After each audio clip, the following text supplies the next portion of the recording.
ನಿನ್ನೆಯಷ್ಟೇ ಕ್ಯಾಬಿನೆಟ್ನಲ್ಲಿ ಜಾತಿ ಗಣತಿಯ ವರದಿಯನ್ನ ಮಂಡನೆ ಮಾಡಿದ ಬಳಿಕ ಎಲ್ಲ ಸಚಿವರಿಗೂ ಕೂಡ ವರದಿಯ ಕಾಪಿಯನ್ನ ಹಂಚಿ ಅಂತ ಮುಖ್ಯಮಂತ್ರಿಗಳು ಹೇಳಿದ್ರು. ಅದರಂತೆ ಸಚಿವರುಗಳಿಗೆ ಜಾತಿ ಗಣತಿಯ ವರದಿಯ ಪ್ರತಿಯನ್ನ ಕೊಡಲಾಗಿದೆ.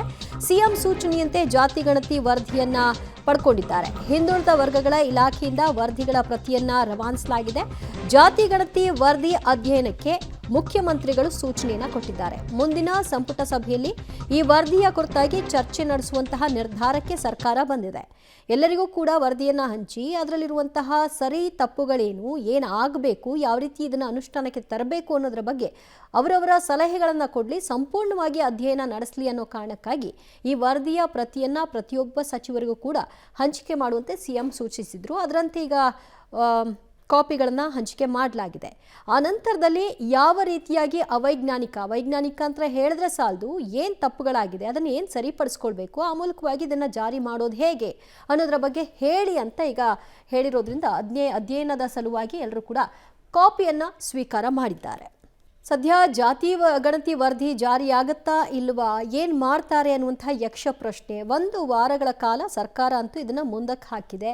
ಆದರೆ ಬರೋ ಗುರುವಾರ ಇದರ ಒಂದು ಚರ್ಚೆಯನ್ನು ಕ್ಯಾಬಿನೆಟ್ನಲ್ಲಿ ನಡೆಸಲಾಗುತ್ತೆ. ಮತ್ತಷ್ಟು ಮಾಹಿತಿ ಕೊಡ್ತಾರೆ ನಮ್ಮ ಪ್ರತಿನಿಧಿ ಸುಕೇಶ್. ಈಗ ಎಲ್ರಿಗೂ ಕೂಡ ಮುಖ್ಯಮಂತ್ರಿಗಳ ಸೂಚನೆಯಂತೆ ಪ್ರತಿಯನ್ನ ಕೊಡಲಾಗಿದೆ. ಈಗ ಅಧ್ಯಯನ ನಡೆಸಿ ಅವರು ಇದರಲ್ಲಿರುವಂತಹ ಲೋಪದೋಷಗಳನ್ನ ಎತ್ತಿ ಹಿಡಿಯುವಂಥ ಕೆಲಸವನ್ನ ಮಾಡಬೇಕು.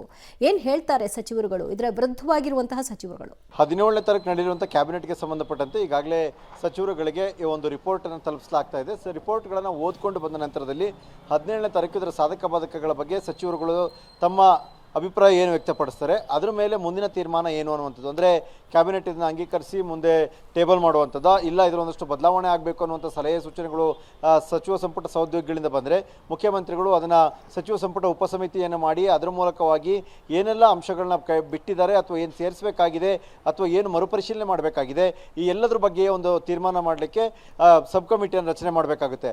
ಹಾಗಾಗಿ ಅವತ್ತಿನ ಸಚಿವ ಸಂಪುಟ ಸಭೆಗೆ ಹೋಗುವಂಥ ಸಚಿವರುಗಳು ಈ ಎಲ್ಲ ವರದಿಯನ್ನು ಓದಿಕೊಂಡು ಹೋದಾಗ ಸಹಜವಾಗಿ ಅದರ ಪ್ಲಸ್ ಏನು ಮೈನಸ್ ಏನು ಸೇರಬೇಕು ಏನು ಸೇರಬೇಕಾಗಿತ್ತು ಅನ್ನುವಂಥ ವಿಚಾರವನ್ನು ಹೇಳಿದ್ರೆ ಅವತ್ತು ತೀರ್ಮಾನ ಆಗುತ್ತೆ ಇಡೀ ಜಾತಿ ಜನಗಣತಿ ವರದಿಯ ಮುಂದಿನ ಸ್ಟೆಪ್ ಏನು ಅಂತ.